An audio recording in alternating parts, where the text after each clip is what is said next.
네, 반갑습니다. 1월의 마지막 주가 이제 시작이 되었는데요. 이제 설날 명절도 일주일 앞으로 다가왔네요. 이번 한 주간 우리 증시의 관심 키워드는 삼성전자를 시총 상위 종목군들을 과연 설 명절 전에 한국 증시를 관리하는 컨트롤하는 메이저들이 한번 지수를 들어줄 것이냐. 사실 실적 부분도 상당히 괜찮게 나오는 것으로 이번 1분기 예상 실적도 지금 집계가 되고 있는데요. 그럼에도 불구하고 작년 8월 달부터 8, 9, 10, 11, 12 올해 1월 달까지 약 6개월 동안 지지부진한 모습을 보이고 있습니다. 사실 종합지수 잠깐만 좀 보고 가면은 60일선 이동평균선에서 지금 강한 돌파가 못 나오고 이 고점과 저점이 낮아지는 모습이 보이고 있습니다.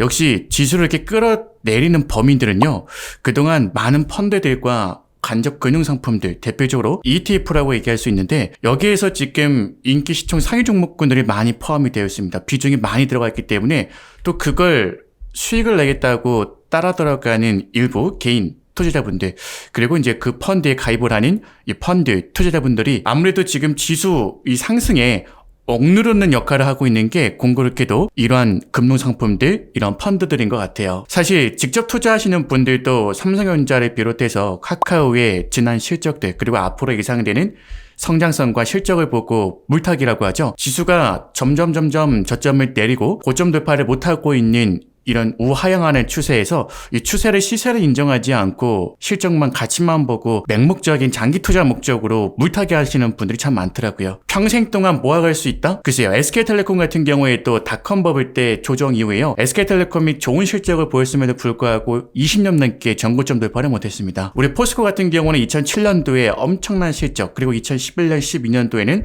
워렌 버핏이 투자한다고 알려지면서 이 마케팅 홍보가 되고 나서부터도 약 10년 동안이나 지금 가격과 횡보 조정을 하고 있습니다. 이렇게 많은 우량주들이 실적도 좋고 미래 성장이 예상이 되는 좋은 주식들이지만은 거기서부터 조정받은 경우는 기본적으로 5년에서 10년 그 이상까지도 조정 기간이 길어졌습니다. 그래서 지금 새 정부, 이제 곧 대선이죠. 이 3월 중순, 3월 9일 날이 좀 대선인데, 제가 볼 때는 대선 전까지 우리가 새 정부 주도주 기대감이 될 수 있는 종목군들을 집중적으로 편입을 해서 비중을 늘려나가야지, 이미 문재인 정부 때 인기리에 많이 올라갔던 인기주들을 뒷반등해서 설거지 국면에서 매수한다? 한번 생각을 진지하게 다시 해볼 필요가 있을 것 같아요. 우선 당분간은 60일선 하단부에서 지수가 놀고 압박을 받고 있기 때문에 이 저항들을 뚫기에는 쉽지 않을 겁니다. 사실 나올 수 있는 호재들은 거의 다 나왔거든요. 대표적으로 증시에 오래된 격언 중에요. 주가는 실적, 미래 실적을 먹고 자라난다. EPS를 먹고 자라난다라는 격언이 있는데, 지금 예상되는 1분기 실적이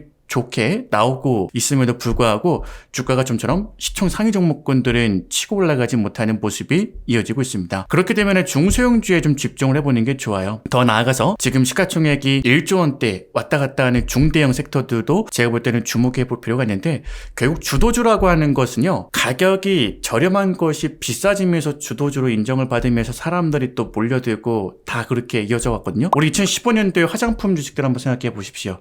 중국발 소비 관련 이슈로 엄청나게 인기가 많았었는데요. 그 첫 스타트 라인은 액면 분할에 된 가격이지만요, 100원도 안 했었습니다. 물론 제가 80년대 얘기하면은 너무 오래전 얘기를 하는 거 아니냐라고 생각할 줄 모르겠지만은, 여러분 현대 글로비스, 모비스, 삼성전자를 비롯해서 롯데 칠성도 마찬가지고요.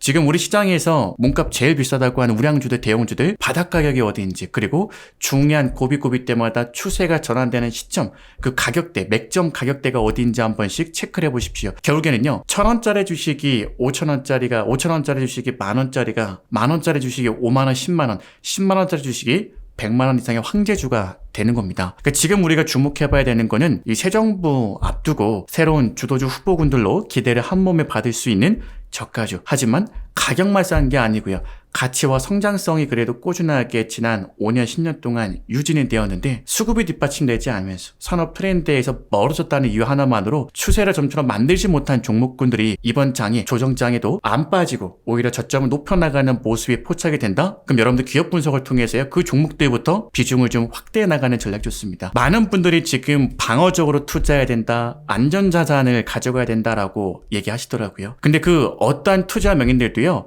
시장이 조정할 때 도망 도망가라고 얘기한 명인들 없었습니다. 물론 우리가 어느 정도의 현금 비중을 좀 가져가면서 천천히 투자할 필요는 있지만 금을 사나 달러를 사나 장기적인 시계열 데이터가 완벽하게 증명하는데요. 인플레이션도 쫓아가지 못합니다. 자, 제가 재밌는 자료를 몇 개 좀 보여드릴게요. 지금 소비자 물가, 생산자 물가 전부 다 급등하는 시절인데 많은 분들이 이 부분을 좀 놓치고 있는 것 같아요. 과연 금을 사놓으면 달러를 사놓으면 인플레이션을 해치할 수 있을까? 우리 그 생각부터 한번 해볼 필요가 있습니다. 자, 올해도 이 고물가 목표할 것이다. 이 작년 생산자 소비자 물가가요. 지금 생산자 물가 지수만 하더라도 10년 만에 최고치에 달았다는 겁니다. 우리 장바구니 물가만 보더라도 여러분들 다 체감하실 수 있을 것 같아요. 요즘에는 대형마트에 가도요. 양파 한 단, 파 한 단 사기에도 겁난다는 주부님들 얘기도 많고요. 저 같은 1인 가구 같은 경우에도 사실은 외식 물가, 장바구니 물가가요. 생각보다 많이 올라갔습니다. 이번에 또 설 명절 앞두고 설 음식을 또 준비하시는 분들도 평상시 같으면은 그냥 동네 마트에서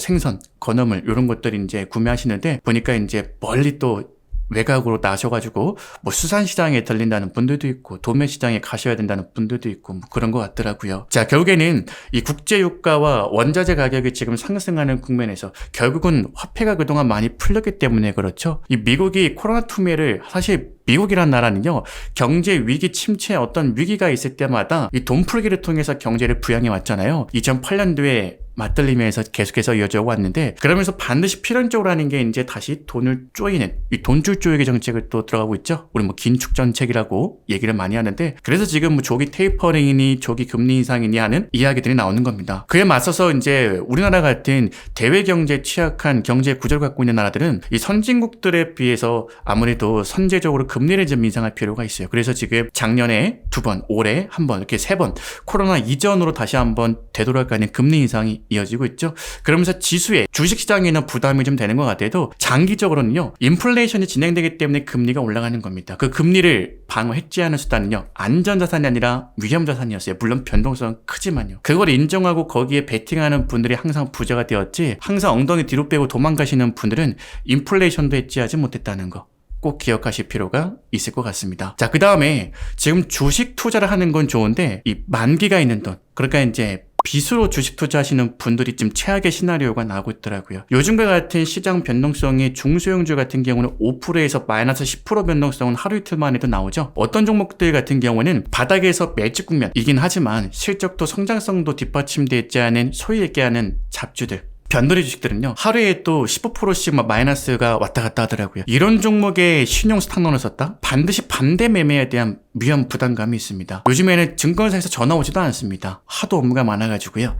카톡 보냅니다. 문자 메시지 보냅니다. 증거금 언제까지 넣어놓지 않으면 반대 매매 나가겠습니다. 반대 매매는 여러분들 하종가로 바로 나가는 거 아시죠? 그래서 변동성이 더 클 수밖에 없어요. 그러니까 지금 오히려 증시 변동성이 강한 구간에서 만기가 있는 돈으로 주식을 많이 사놓으신 분들은요, 본인이 감당할 수 있는 금액만큼 줄여놓는 게 중요한 것 같아요. 어떤 분들은 나는 손절미 없이 장기 투자하란다. 정말 그렇게 장기 투자하시려면요, 만기가 없는 돈으로 하셔야 돼요. 만기가 있는 돈은 여러분 시장 변동성에서 내가 버티고 싶어도 내가 지고 싶어도요, 증권사에서 다 팔아버립니다. 그렇기 때문에 만기가 있는 돈을 장기 투자에 맞지 않다. 그 다음에 이제 1분기 때 이 상장 페이지 기로에 놓인 종목들이 참 많더라고요. 대표적으로 얼마 전에 또 떠들썩했던 오스템, 임플란트부터 해가지고요. 이 코스닥의 바이오 종목군들 기술 특례 상장으로 상장된 종목군들도 이번에 지금 연매출 30억이 안 돼가지고 이 상장 적격 심사 들어가는 종목군들도 있고요.